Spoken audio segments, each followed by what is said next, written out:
Hey guys, thank you so much for tuning in to the Nerds and Jesus podcast. Welcome. My name is Mary Howell. I'm a Christian and a worship leader who happens to also be a huge nerd, according to myself, all my friends, family, and coworkers. And recently I've been wanting to discuss how Christian nerds are to navigate living in the secular world, how we are to be a light in the darkness, while also nerding out on all types of fandoms pop culture has to offer. And today we will be discussing Spider-Man Across the Spider-Verse. Super exciting. But I'm not on this podcast alone, as I am joined this week by nerdy husband and wife duo, Hayley Craig and Dylan Craig. Hayley and Dylan, how's it going? What's up? Good. Welcome back, Hayley. Thank you. And I see you brought your husband. Yeah. Here I am. I separated them into two rooms because audio sometimes is easier when we have with the mics that we're using. So I was like, thanks guys for being accommodating. But yeah, so glad that y'all here. I literally just finished the film and literally like got home and set it all up, and here we are. But first, two things when I always ask my guests, you can share a little bit about yourself, but one of the first question is how long, because it is a Nerds and Jesus podcast, how long have you been a Christian? And you could share a little of your story, and then I'll give you all the second question afterwards. So whoever wants to start. Yeah, I can kick it off. My second time being here, so thank you for having me again. My name is Hayley, and I was actually born into a family of Christians. So I was lucky enough to be raised in the church, so I grew up in that and had a foundation from an early age. And then I think it was around high school is when I got baptized my freshman year. So that was when it kind of just became my faith, becoming my own, not just, me doing what I was raised to do, that sort of thing. And then I feel like that was even more so in college because that was my first opportunity to have to actively choose, like, oh, am I going to church, to this youth group class and Sunday morning and that sort of thing. So definitely high school and college was like the big turning point where my faith became my own and not just, what I was raised in my own family. And then that's how I met all of you guys. So very grateful for those decisions. Yeah. Love it. Sweet. Thanks for sharing. Dylan. Well, hi there. My name is Dylan, born and raised in good old Murfreesboro, Tennessee. And yeah, very similar story to my wife's, raised in like a Christian household, just always believing what they taught me in Sunday school. I remember my Sunday school teacher, Miss Brenda, just telling me the story of Jesus. And I'm like, oh, sure. Obviously I believe that. And, I remember being baptized at 7, but yeah, very similar to Hayley's, your faith kind of like, I feel like most people either lose their faith or grow closer to the Lord in college.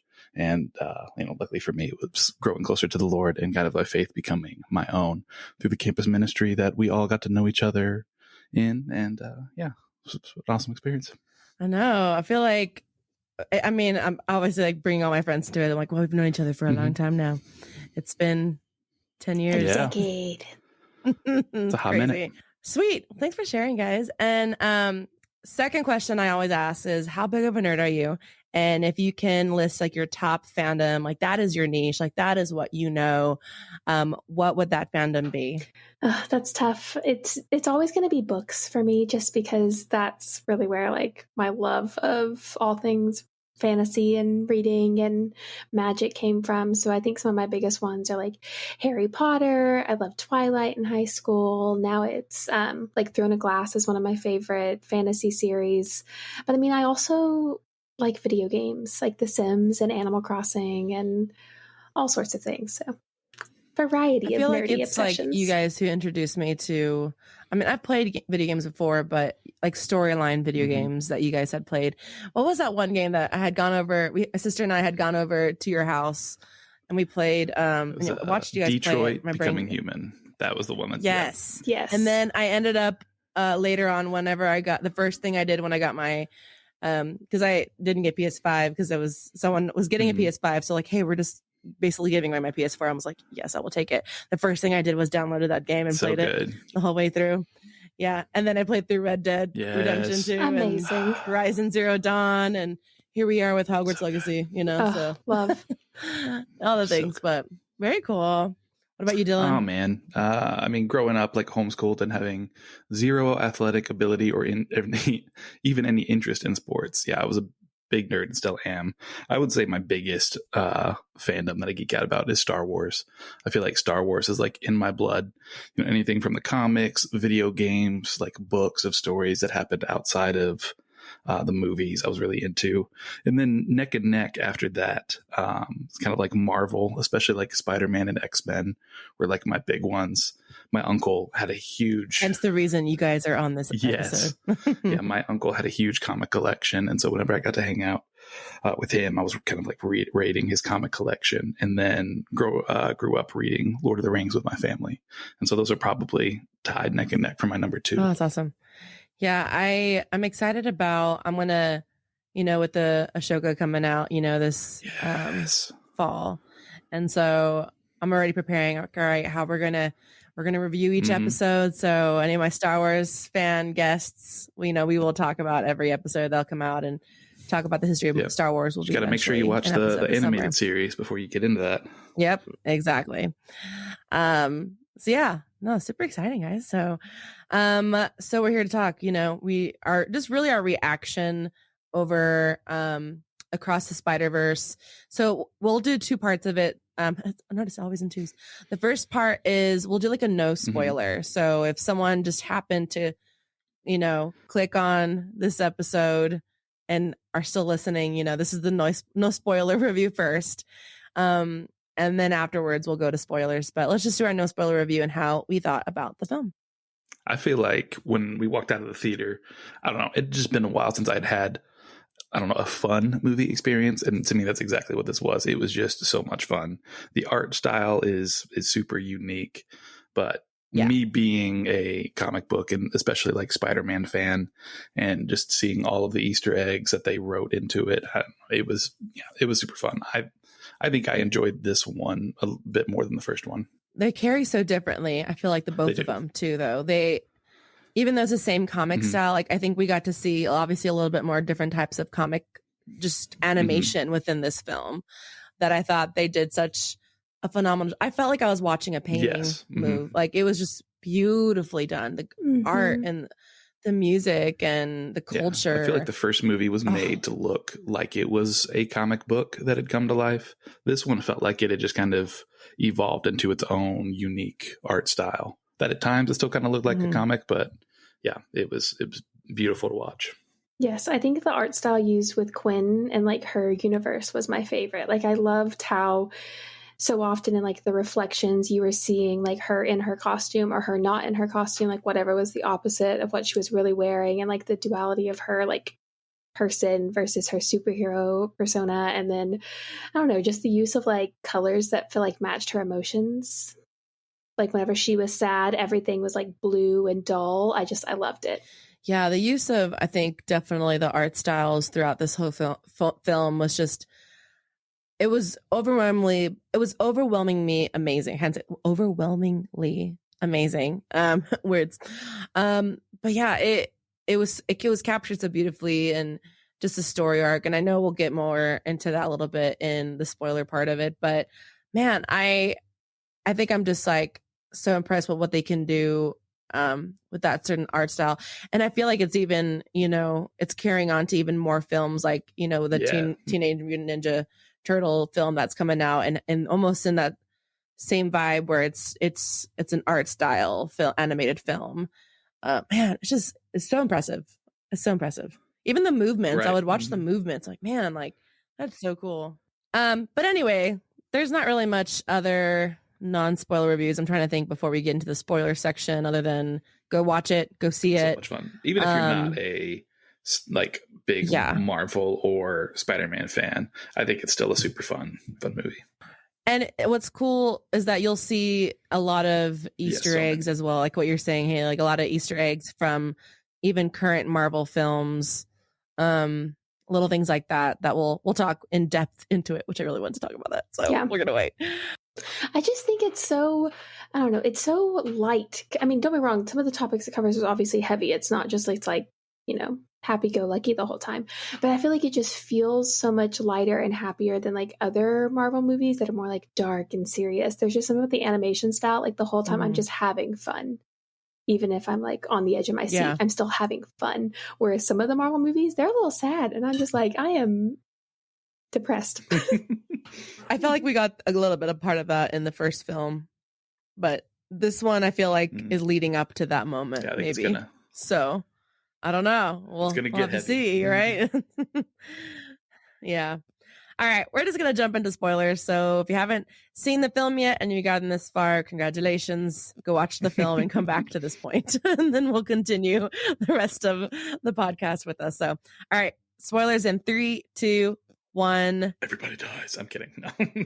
The ending. Everybody died. The To be ending. continued. was Please like talk I was about sitting that. next to like a stranger, like on my left hand side. There was that moment when the music starts like building, like and it just keeps going up, and I'm like, we're 2 hours into this. They're not like, and it hit me that's like this is about to be a cliffhanger ending, and I was so mad. I did not catch it at all. Cliffhanger. I was like, when was the last time we got a cliffhanger in any kind of movie at all? I know. I don't remember the last time we had this type of cliffhanger. Infinity War, yeah. Infinity War. Never mind. Honestly. Infinity War. Yeah, we're like Trauma. sitting there, and the moment that like the Earth 42 character reveals like who the bad guy is, and I was like, oh, it's him. Like, they can't introduce another villain and us still wrap this up. Like, this is not going to get wrapped up before the end of the movie. What in the world? I was so shocked. I guess I'm like used to 3-hour movies nowadays. I'm like, all right, cool, we'll go another hour. I'm fine with that. I didn't settle in with another popcorn and Coke and just enjoy the rest of this. Oh man, I got this weird like Oreo popcorn thing at the theaters. It was good, but it's too much once you like get through it. You're like, all right, I liked it at first. I also got the Oreo popcorn, and I eat half of it, and then I take the rest home, and that's what I had today for my lunch. Nah. I for your love lunch. That's what you got for lunch. And a kolache. Yeah, I wish I saw this film though in IMAX. I kind of want to go back and go see it because I bet the animations on IMAX was phenomenal. I just got like we got the normal seat. Well, not normal seats. They're still recliner and they're still nice. In the one Dolby theater. Normal. That's in our standard in our movie theater. That was nice. Yeah, but man, I really love seeing all the Easter eggs of like there's just so much to unpack with this film. But a lot of the Easter eggs, even with the way the timeline was first split off into those branches, I think I saw that point as like, hey, that's really similar. Oh, sorry, go ahead. Doctor Strange. Yes. He mentioned Doctor Strange. Yeah, I felt like there were like little nods to Doctor Strange. There was a tiny little nod visually to like Loki and like, certain things like that. And I was telling Hayley this when we walked out of the theater that it's like, I got to give you, a little applause because I remember you talking about, you had this theory that with the Spider-Verse movies, you thought, well, maybe with the multiverse, there's some way that maybe Miles Morales could somehow step into the Marvel Cinematic Universe, like as like live action Miles Morales. I remember thinking like, nah, I don't think they're going to do that.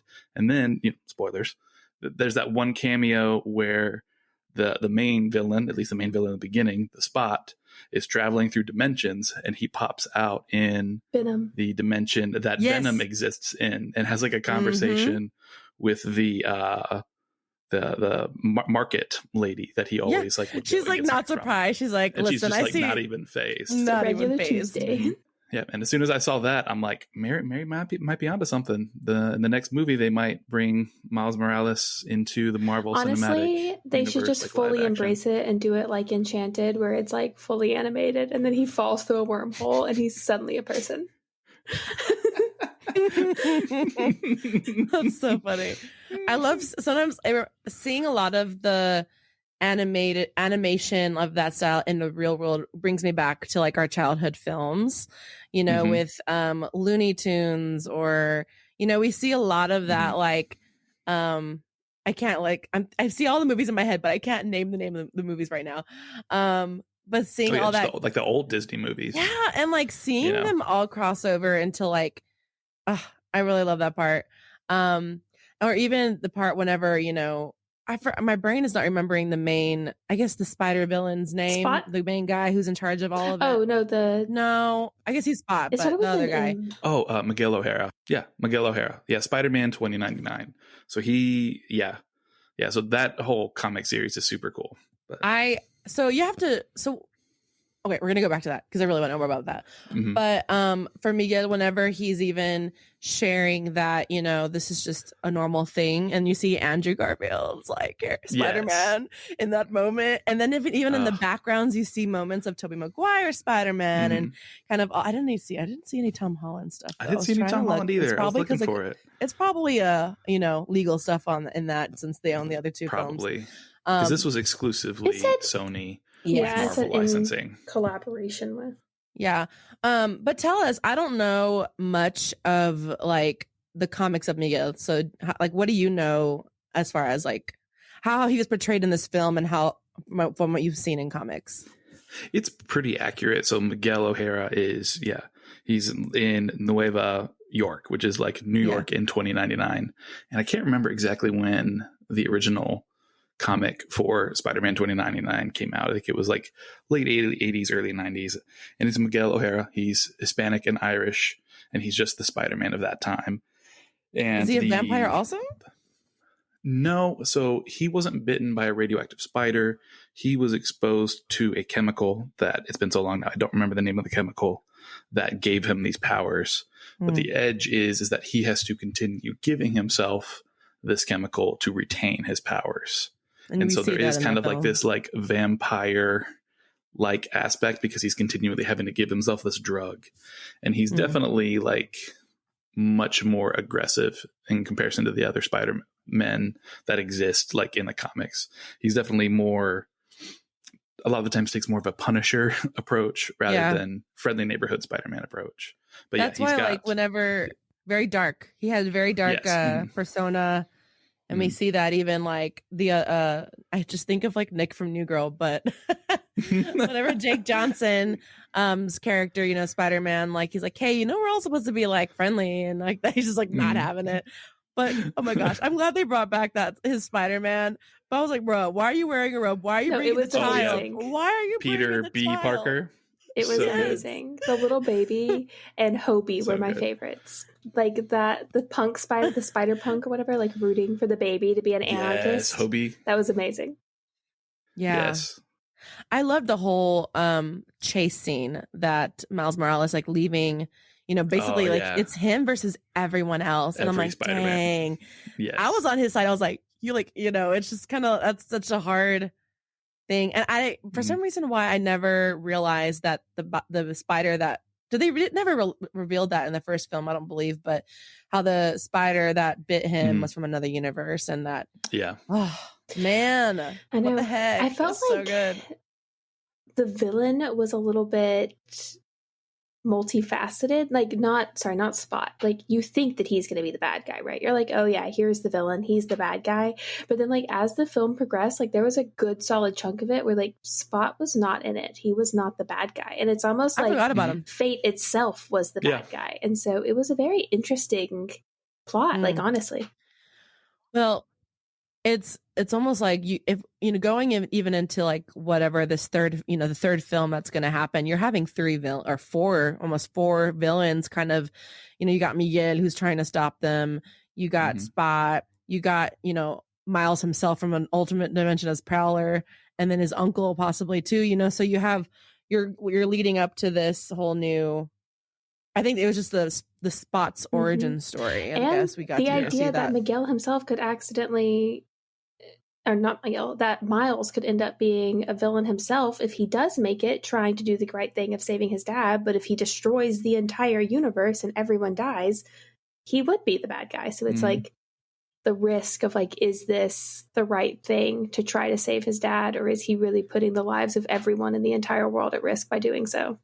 I wonder if like the Earth that he had gone into with Prowler, as himself as Prowler, was that Miles the one that was supposed to be bitten, or was there another Peter Parker? You know what I mean? I remember them saying when they were explaining the whole Earth 42, where that spider would come from, that was supposed to be Peter Parker. That was bit. But that's also an interesting idea. Like, I guess that's supposed to be Miles in that film. Or he just said, like, you weren't the one who was supposed to get bit. You're not supposed to be Spider-Man, like in his universe. But I wonder if the other universe that Miles Morales was supposed to be bit, or he was just. I feel like Miles was never supposed to be a Spider-Man. And that's what they were saying. They were saying that because Spider 42 went to a different universe, that meant that Peter Parker was never bit. So World 42 never had its own Peter Parker Spider-Man to like fight the bad guy. But that also meant that in his universe, where Miles was bitten by another spider, that his Peter died. And so then, I don't know, it kind of put everything off course. But I don't think he was ever supposed to be Spider-Man. Yeah, and I guess which is why whenever we watch that first film, it's like, wait, that Spider-Man died and then he's also a Spider-Man? There's two Spider-Mans? Like, I did have that moment I remember of, like there's two in this universe. Interesting.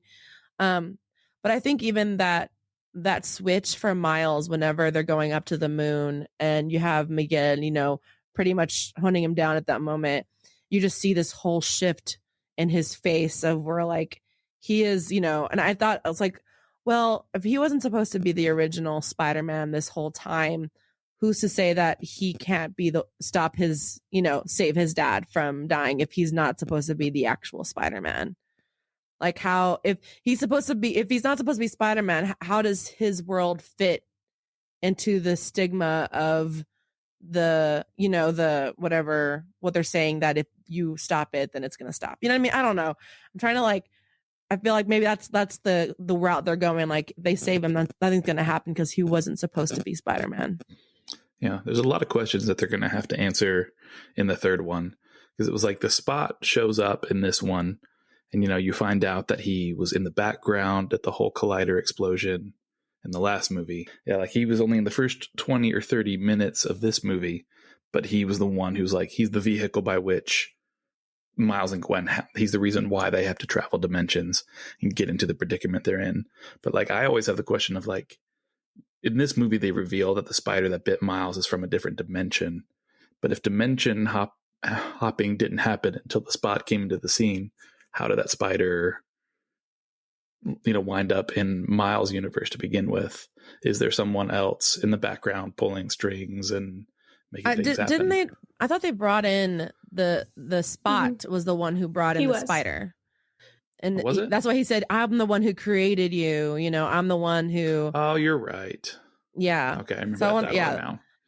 But I love the introduction to this film because we see all of Gwen's past and that whole. Oh man, when her dad was like, "You're under arrest," I was like, "No, what?" That whole opening fight scene in itself was super cool. I mean, we see how Herr Peter died and how he took the, man. And I loved the end of her, or like, not the end, but like her final scenes or whatever, when she's like talking to her dad. And then he was like, no, I resigned halfway through your little speech. And like all of a sudden she's like realizing that her dad isn't going to have a canon event where he dies saving a child, because he's not going to become police captain, because he's putting it all aside for her and like choosing her. And her entire world like goes from like blue and pale to like pink and bright. And she's just so happy. Yes, it was bright. It was magical. I was like tearing up. Yeah. And I loved her hair. I loved it. I was like pink. I was like, okay, rocking it. I loved them being upside down because they can, and like her ponytail being like straight up in the air. It was just they were upside down. That was probably my favorite shot. I mean, I guess I don't know. Can you call it a shot if it's animation? But the favorite part, like in the whole movie, it's my favorite drawing was when they're both like sitting upside down on this gargoyle. Yes, and they're in almost as far right to the frame as they can be. Honestly, it kind of tripped me up. Looking at New York City upside down. Oh, it was the coolest thing. Like I want a poster of it.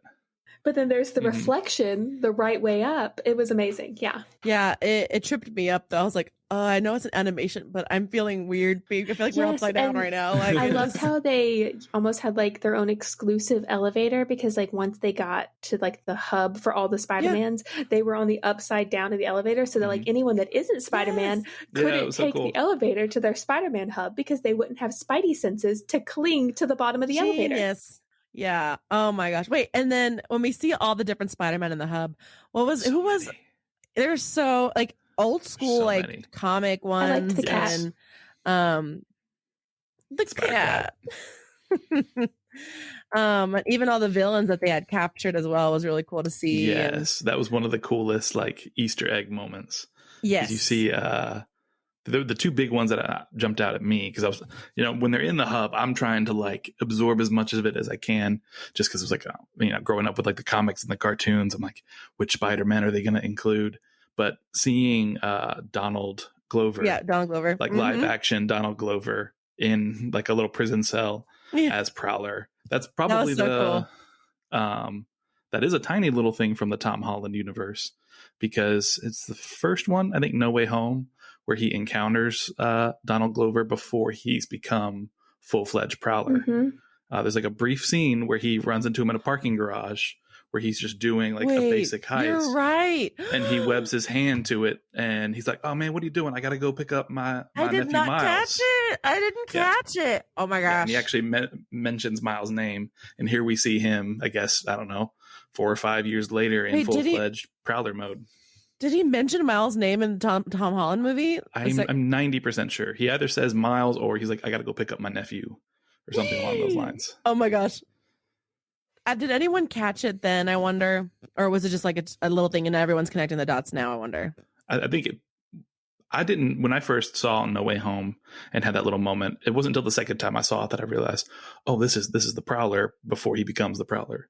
Oh my gosh. I've never gotten that connection. What the heck? Mm-hmm. That's amazing. So I wonder if they're going to eventually, if they ever did, as we said, do like bringing them into the live action, if they would do that, or maybe not. Maybe it's just I don't know. Wow. Tom Holland's probably got another 3 or 4 movies in him, and then they'll probably bring in Miles Morales. They'll probably wait for Tom Holland to like get a little bit older, so that he can be kind of like the cool uncle, like helping Miles Morales become. Yeah. When that whole scene. Whenever Miles, thinks he goes back home, but the machine read, the spiders. When the moment when she's like, "Who's Spider-Man?" I was like, "Oh, dang it, he's on the wrong one." He's in the wrong universe. But I honestly did not catch that he himself had been Prowler. I was like, oh, maybe this is his chance for his, to save his uncle before he goes bad. I'm like, oh no, plot twist. Yeah, because there's that brief scene where he walks out, to the top of their like apartment building with his uncle, and you can see the glow of like a phone. You don't see what's his uncle's name? Prowler's name? Aaron, Uncle Aaron. That's right, Uncle Aaron. You can see that he's like looking down at a phone, and there's a glow, and so I think he's texting Miles. It's like, "I'm with you, but I'm not with you," because someone off screen shows up and knocks him out. Mm-hmm. And at that moment, I'm like, oh crap, Miles in this universe is the Prowler. Dang, man, I really loved. It was just really good. I literally hate to be continued. I think everyone does. Yes. Because I just really don't. I was like, I wanted to resolve, man. March of 2024. That's when the next one is slated. I guess it's not too far away since we're in June. It's basically a whole year. I'm mad, but excited. A little salty. How would y'all? So you would say you like this film better than the first one? I think for me, it's just the same. Which I feel like for a sequel is honestly hard to do. It's hard for a sequel to match a really good movie. So I can't say that I liked one more than the other because, I don't know, both had things that I liked more about each one, but they were both so good. The animation style, the art style, the music. I love the soundtracks in these movies. The story. Oh man, I think I maybe it's not no such thing as overplaying a soundtrack, but the first film soundtrack, I listened to that like night and day. So you best bet I'm going to be listening to this one. They wore out Sunflower so much. Oh man, with that first one. Yes, yeah, I listened to that song so many times when that came out. But yeah, it was so good, and I'm trying to think back. I really loved that whole relationship. I think we see a lot more of the mom in this film than we did the first one. We saw a little bit of the parents, but it's his story. But man, I think they definitely were setting it up so that we can also feel that emotional tug even more with, his dad, knowing that like for some reason captains have to die if their dad becomes a captain. I'm sorry. That's a little strange in my book. That's kind of, is that a thing in the comics? It's usually the like girlfriend's dad is the captain, Yeah, that's what's so interesting to me in this case. I don't think it was like if they become a captain, they die. I think in Gwen's universe, that was just when her, hold on, how was it that they figured it out? Oh, it was Spider-Man 2099 Miguel who told her that it's at his ceremony of him becoming captain that he dies. So it's not like he becomes captain and therefore dies. It was like that just it's at that time that's when he dies, and lets her know that. They almost made it seem that way, that it's like, oh well, whenever they're turned captain, that's the end of their life. You know, pretty much something's gonna happen. So I was like, that's interesting, but yeah, I really love seeing. I don't know how many times I'm like, bro, just tell your parents that you're Spider-Man. Just tell them now. But even I love the little moments with the mom, you know, when obviously the dad grounded him because he missed, like, you know, the promotion party, and the cake. I was like, ugh. But even, you know, whenever he's like, bendiciones, and then she's like, Dios te bendiga, you know, she said like, God bless you in that moment with him. And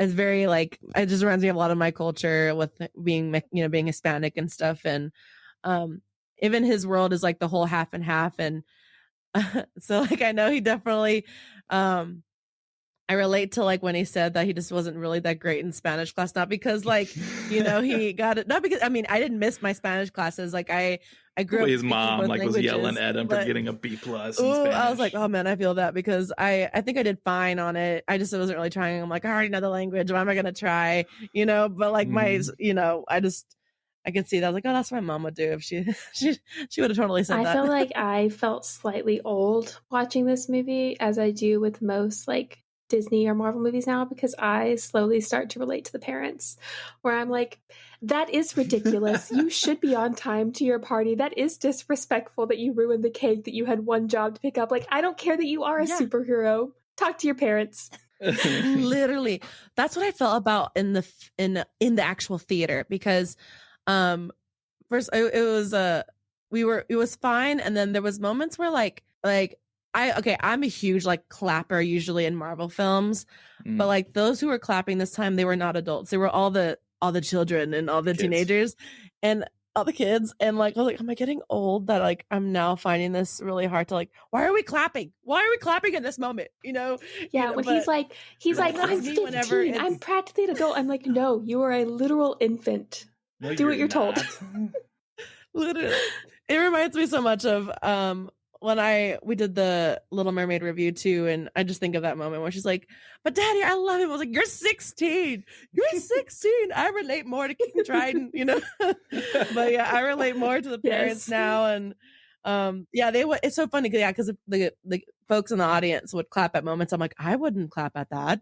I'm so confused. We're not proud of that. What are you? I'm not proud of that, you know. And you just skipped out of class. He's in a private school. His parents are paying good money for I'm that. over here. I'm like, I'm with the parents. If my dad would have found like a boy's jacket in my bedroom, oh no. Oh no. They're too chill. Like, why? Straight to jail. But I'm sorry. Why did she just like literally come? Why did Gwen literally go through the window and go through with the jacket? You know, whatever. You know, she's going through, and they're like literally like, you just came out of our son's bedroom. Like, why are you here? You know, like go through the door, knock on the door, and just talk to them there. You know, like we're old. We're all in our 30s, so close to. I'm still in my 20s. I'm still gonna take it at least for another month. Literally, I got a year and 2 months. Yeah, and so I wonder, like, I think with moving forward with any like Marvel stuff, any of my guests, I'm like, I probably should bring in like some of younger folks so I can hear their perspective, because all my friends are in their like late 20s, early 30s, and I was like, I probably need to bring in some. I was like, I'm curious of like everyone's perspectives to every film is always so different, so I'm sure you see a lot of that, and even in this one, but yeah, I love anytime there's like more than one Spider-Man, and they brought back at the end, you know, we see the OG like Nicolas Cage Spider-Man and everyone, Spider-Noir. and Spider-Ham. Yep. Yeah, I wonder I just want to call him still going to be John Spider-Man. Mulaney. I don't know. I'll be curious to see. Oh yeah, true. I don't know. But yeah, seeing them all rally together. But I broke with Miles. I think the moment he realized that even his friends knew who he was and what had happened to him before they ever told him. I was like, oh yeah, man. Especially when like even Peter B. Parker, like the one who was like his mentor, like knew. Yeah, dang. Rough. That's like, it's like everything. And he's like, all right, you know what? I'm gonna do it my own way. I was like, yeah, you are. Yes, you are. You know, it's like rallying for him. But we'll have to see of what this next one's gonna look like. That's the only thing. So far away. Yeah, I'm excited. Is it but just a I don't know. third, or are they going to keep going from there? I don't know. They're usually always in trios. A lot of times it's 3.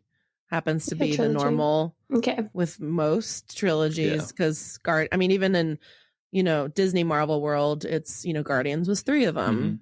All of them was always in 3s. Yeah. I don't think anyone's done a 4th one yet, really, like official. Like Iron Man never had a 4th one. There's been 4 Thors, haven't there? There's the first one. There's Dark World, which we don't like to talk about. Then there's Ragnarok, and then there's Love and Thunder, which we really don't like to talk about. Yeah, I have a love-hate relationship with Love and Thunder. Live action Miles Morales, I think, is, if Sony really wants to go more in that route of like producing more Spider-Man movies, if they did a live action Miles Morales, I think we will all be here for it. Oh yeah. But question, like will that? I don't know. Tom Holland, I feel like, is in it for the long run. So then at that point, we'll have like 2 live action Spider-Mans. But I don't know. We'll see. We'll see what that looks like.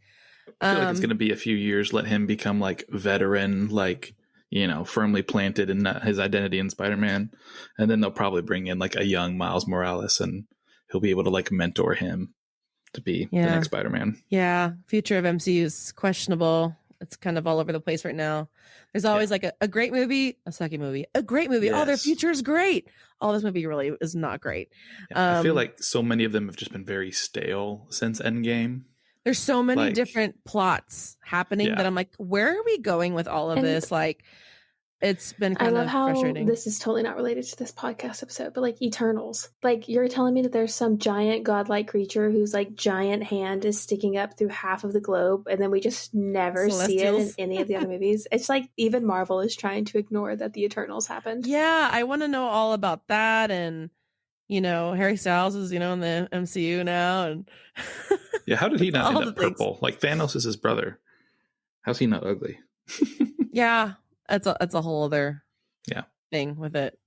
So anyway, but Sony does have a thing going for them with this whole trilogy, whatever, if they do more than 3. But this is like their good niche. Is Teenage Mutant Ninja Turtles, is that one Sony also? I believe so. Yeah, I think that's the same studio. Yeah, because Sony still technically has licensing or rights to the Spider-Man universe. So that's why we have the Venom movies, which are just Sony and not technically part of the Marvel universe. Because you had the first Venom, which I thought was fun. It was pretty good. Second one was weird. And then we had that Morbius with Jared Leto that just never should have happened. I honestly refuse to watch it because I didn't watch it. It was I've bad. Heard really bad things about it. In a few months, we're getting Kraven, which I don't know how familiar. We'll see how all the things goes, but overall, this film, if y'all can rate it 1 through 10, what would you rate it? I give it an 8 or a 9. Yeah, I'd say a solid 8.5. Even though it's Sony, if I'm gonna like hold it up with like recent Marvel movies, I would say it's like one of the best. If the last like live action Spider-Man, what was it called when they brought in Tobey Maguire? Yeah, No Way Home. No Way Home. I think it's No Way Home. Like, yes, yeah, No Way Home. I think that's it. Yeah, if that's like a 9 or a 10, this was like, I think an 8. Like just a bump or 2 under it. It's like an 8. Did you see that moment where they kind of did like a little like what's the right word for it? Homage? Not homage. I don't know the word. Maybe. Pointing meme. They did the pointing meme. They did do the pointing meme. I saw it in a trailer already though, so I'm like, they should have saved it for the film. No, but the moment whenever like in No Way Home, when all of them like all slow motion all together about to fight, there was so many moments of that in this film that they did, I think, to really represent, even just to flash back to that film. I thought that was cool with it. But I mean, anytime you get more than like, I love multiverse things at all, and there's more than one. It's like the best. There's I love so much.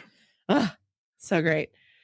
Yeah, so I would give it about an 8. So, as far as like, I always want to point it back, like, is this a good film for kids to watch? There's like a few, not really cuss words in it, but, not too crazy. They might, they might, there's one, there's probably like one or two that I noticed that they probably said, but not really like a crazy bad word, but maybe for younger kids they'll notice it, but that's about it. Yeah. Not too crazy. Was it PG or it was PG-13, wasn't it? Let's see. I don't know. There are some themes of defying your parents. It's true. It was PG. It was PG. Wait, was it really? Yeah, I think it's totally fine for younger audiences. Okay. It is fine. I think it's one of those things where kids won't notice it, but adults do. So yeah. So there's always going to be that, but I think it's a good movie for kids and nothing too crazy in it. So yeah, but overall, yeah, sweet. But thanks guys for jumping on this episode late at night. It is currently 10:33 p.m. But on a Friday, but which is like it's Friday, which is great. But yeah, thank you all so much for jumping on this episode. One thing I always end it with, is there any would you like anyone to follow you on social media? If you have social media, I know Hayley, last time you were like, nah, I'm private, but it's fine. But Dylan, you can share your social media pages if you want people to follow you, or if there's any hot take that you just really random hot take that you have that you want to share with our audiences. Dylan hasn't posted on Instagram since 2019. Nobody should follow him there. You know what? Yeah. So don't follow if you him. want to find me, come find me. If not, you're not missing anything. Ooh, hot take. I don't know. I don't have any good hot. All of my hot takes would get me in like trouble. Like my most recent hot take is that because she's everywhere, Taylor Swift is mid. That's my hot take. Whoa. Yeah. That's for those of you that can't see a camera right now, Hayley's mouth is open in shock. And see, that's He's I only regret saying mad. that because this is why I'm not giving out my social media. He's only mad because I'm in the middle of an obsession, so it's all that's been playing on Spotify. But my hot take is that I like oatmeal raisin cookies better than chocolate chip cookies. Yo, solid. I can't I relate. probably should have gone with a much more neutral hot take. No, that's a hot take. Jalen's hot take, I've said it already before, but he said that our boneless chicken wings are not chicken wings. I mean, they're nuggets, but sometimes they're better. I would shake his hand on that. Yeah. It's not a wing. Yeah, it's a nugget. A nugget. If you want chicken nuggets, get chicken nuggets, with hot sauce. Yeah, just just own it. It's a nuggie. It's fine. Sweet. Well, on that note, guys, thanks for jumping on this podcast. I really appreciate it. I'll probably see y'all at some point in the next couple of days because we all hang out all the time. But yeah, thank y'all so much for jumping on this episode. And for the rest of y'all, we'll see y'all next week. Bye. Bye. Hey, thank you so much for listening to this episode of the Nerds and Jesus podcast. This podcast is produced, edited, created, and hosted by me, Mary Howell. I also run our social media and Patreon page and also did our art. The music is by John Bjork. And if you're looking for a way to get connected into the Nerds and Jesus podcast community, you can follow us on social media at Nerds and Jesus. And for more bonus content, physical merch, and so much more, you can visit our Patreon page, patreon.com/nerdsandjesus. You can also become a producer level patron as a supreme nerd, where you will get your name read at the end of every episode as well. If you would like to continue to support the show, you can share this podcast word of mouth with everyone you know. You can also review and rate our episode wherever you get your podcast. Anything helps, and thank you so much for listening to this episode. See y'all next week.